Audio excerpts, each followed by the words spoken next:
नमस्कार दोस्तों मालती जोशी जी की कहानियों की श्रृंखला में आज मैं प्रस्तुत करने जा रही हूँ उनकी कहानी पुण्यतिथि।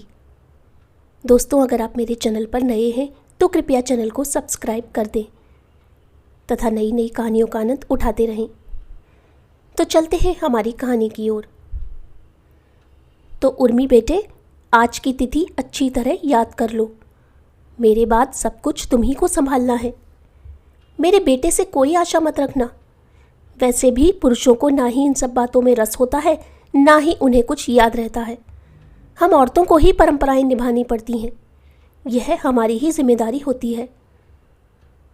पर मम्मी जी, तिथि कैसे याद रखूंगी? मुझे तो पोथी पत्रा देखना नहीं आता। कोई बात नहीं, कैलेंडर देखना तो आता है ना। तो यह तारीख याद रखो, 11 जुलाई।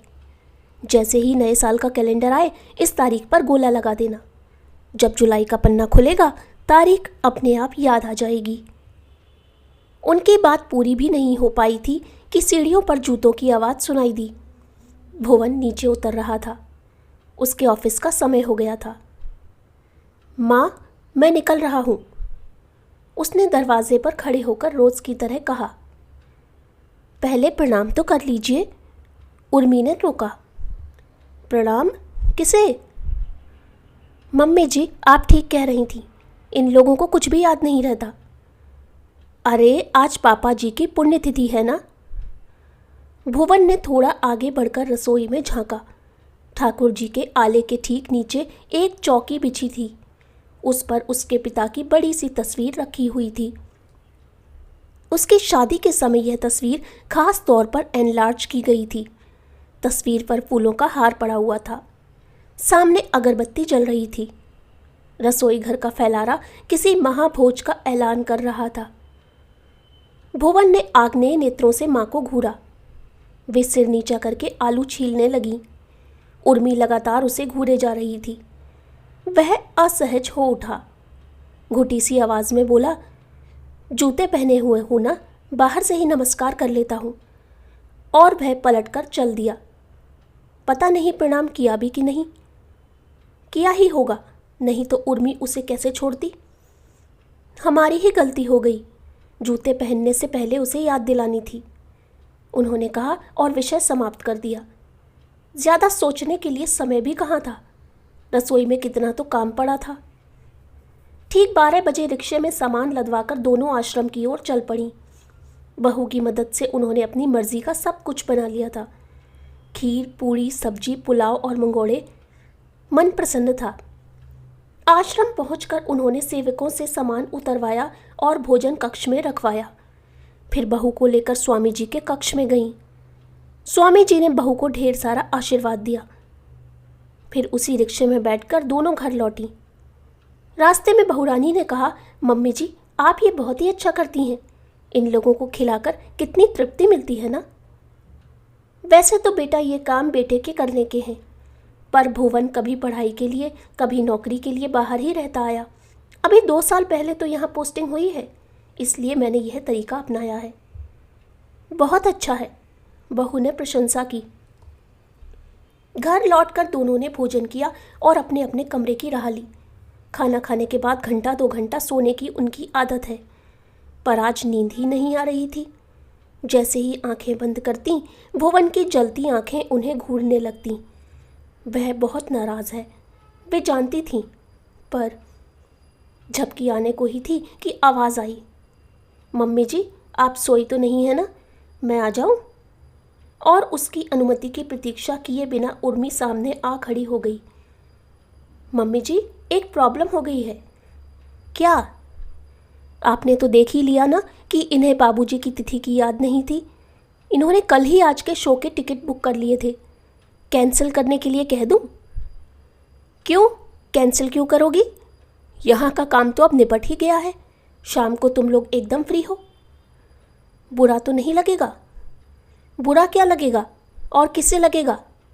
देवी, अब ये फालतू बात छोड़ो और जाकर आराम करो। सुबह से लगी हुई हो, मुझे भी थोड़ा सा आराम कर लेने दो। सास की प्यार भरी झिड़की खाकर उर्मी चली गई। वे भी सोने की कोशिश करने लगी। शाम को भुवन लौटा तब भी उसका मूड उखड़ा हुआ ही था। उन्होंने उसे अनदेखा करते हुए कहा, तुम चाय पीकर फ्रेश हो लो, फिर मेरे साथ ज़रा चलना। कहा। उसके प्रश्न को अनसुना करते हुए उन्होंने बहू से कहा, हम लोग आधा घंटे में लौट आएंगे, तब तक तुम तैयार हो लेना, पिक्चर जाना है ना। चाय पीकर भुवन उठ खड़ा हुआ। कहाँ जाना है, चलो, लौट कर तैयार हो जाऊंगा। और वह जाकर गाड़ी में बैठ गया। वे चुपचाप उसकी बगल में जाकर बैठ गईं। कहाँ जाना है, भुवन ने गाड़ी स्टार्ट करते हुए पूछा। आश्रम, सुबह खाना ले गए थे, बर्तन वापस लाने हैं। आश्रम का रास्ता भुवन का देखा हुआ था। माँ के साथ बचपन में कई बार गया था। उसने गाड़ी ले जाकर गेट के पास खड़ी कर दी। वे उतरकर भीतर गईं।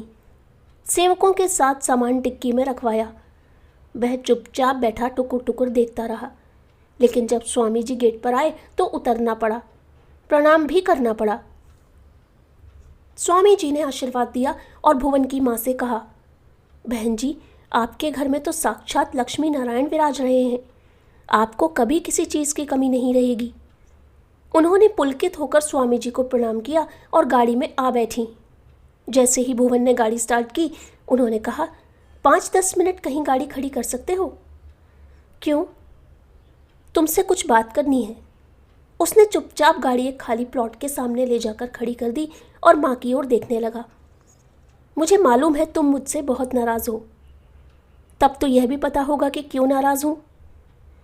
उन्हें चुप देखकर उसने कहा, आज तुम पर अचानक ये क्या भूत सवार हो गया था? अचानक क्यों, मैं तो हर साल करती हूँ। बस तुम्हें अच्छा नहीं लगेगा यह सोचकर चुपचाप कर लेती थी। फिर आज ही हंगामा मचाने की क्या ज़रूरत थी? बेटा, घर में नई बहू आई है, उसे उसके ससुर के वजूद का एहसास दिलाना चाहती थी। नहीं तो वह क्या सोचेगी कि कैसे लोग हैं, उस दिवंगत आत्मा को एक बार भी याद नहीं करते। हमारे लिए तो वह अध्याय समाप्त हो गया है, पर जिसके वजूद से मुझे सख्त नफरत है उसके लिए इतना आग्रह क्यों? पिता के रहते अनाथों की सी जिंदगी गुजारी है मैंने। मुझे उनके प्रति ज़रा भी श्रद्धा नहीं है। और तुम्हें भी यह सब करने की क्या ज़रूरत है? तुम्हें भी तो कम दुख नहीं दिए हैं उन्होंने।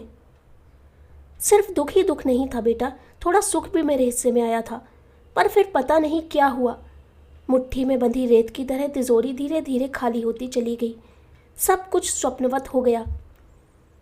तिजोरी आपने आप खाली नहीं हुई थी माताश्री, उसे तुम्हारे पतिदेव बोतल में ढालकर पी गए और तुम्हें पनौती कहकर कोसते रहे, अपना फ्रस्ट्रेशन तुम पर निकालते रहे।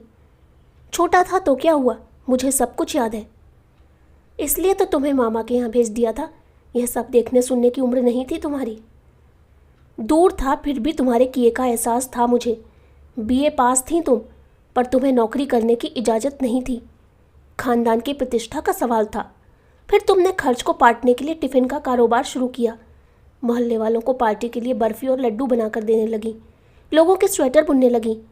इससे भी पूरा नहीं पड़ा तो तुमने ऊपर के कमरे कॉलेज के लड़कों को किराए पर उठा दिए। बाप रे, क्या हंगामा हुआ था तब। हंगामा इसलिए कि वे लड़कों को रखने के पक्ष में नहीं थे। वे चाहते थे कोई परिवार आकर रहे, पर मैं इसके खिलाफ थी। परिवार आता तो घर की कोई बात दबी ढकी नहीं रहती, क्योंकि औरतों की दृष्टि बड़ी तीक्ष्ण होती है।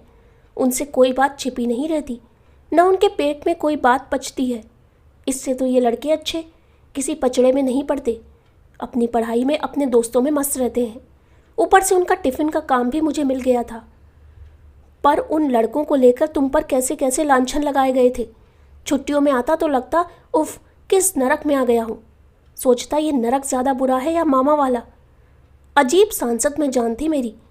जिस दिन इस शख्स की मृत्यु का समाचार मिला वह मेरी ज़िंदगी का सबसे खुशनुमा दिन था। जेल से छूटे कैदी की तरह मैं भाग कर यहाँ आ गया था, फिर लौट कर नहीं गया। मामा कहते रह गए कि हायर सेकेंडरी तो पूरी कर लो। मैंने कह दिया, माँ अकेली है, जो कुछ पढ़ना है यहीं रहकर पढ़ूंगा।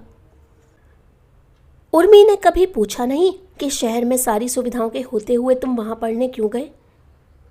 मैंने कह दिया था कि मामा प्रोफेसर थे, घर में पढ़ाई का वातावरण था, यहाँ तो बस दुकानदारी का माहौल था। सच बात नहीं बताई। क्यों? मैं उसकी दया या करुणा का पात्र नहीं बनना चाहता था। मतलब तुम अपनी इमेज खराब करना नहीं चाहते थे, यही ना? तो बेटा मैं भी तो वही कर रही हूँ। कैसे? देखो बेटा, यह लड़की भरे पूरे परिवार से आई है। उसके घर में परंपराओं का निर्वाह होता है। वहाँ रिश्तों में मिठास होती है, संबंधों की मर्यादा होती है। ऐसे संस्कारों में पली लड़की को अगर पता चला कि तुम अपने पिता का तिरस्कार करते हो तो उसके मन में अनजाने ही तुम्हारे प्रति अश्रद्धा का भाव उत्पन्न होगा। जब उसे इस नफरत का कारण पता चलेगा तो तुम्हारे पिता के प्रति अनादर और अनास्था उपजेगी। ऐसे में उसके मन में घर के प्रति आदर और आस्था कहाँ से आएगी? इसलिए मैं चीज़ों को थोड़ा सकारात्मक स्वरूप देने की कोशिश कर रही हूँ। यह लड़की धीरे धीरे घर से जुड़ने का प्रयास कर रही है। एक बार अच्छी तरह रच बस जाए फिर कोई चिंता नहीं रहेगी। फिर सच्चाई पता चल भी गई तो कोई फर्क नहीं पड़ेगा। और सच्चाई तो एक न एक दिन पता चलनी ही है।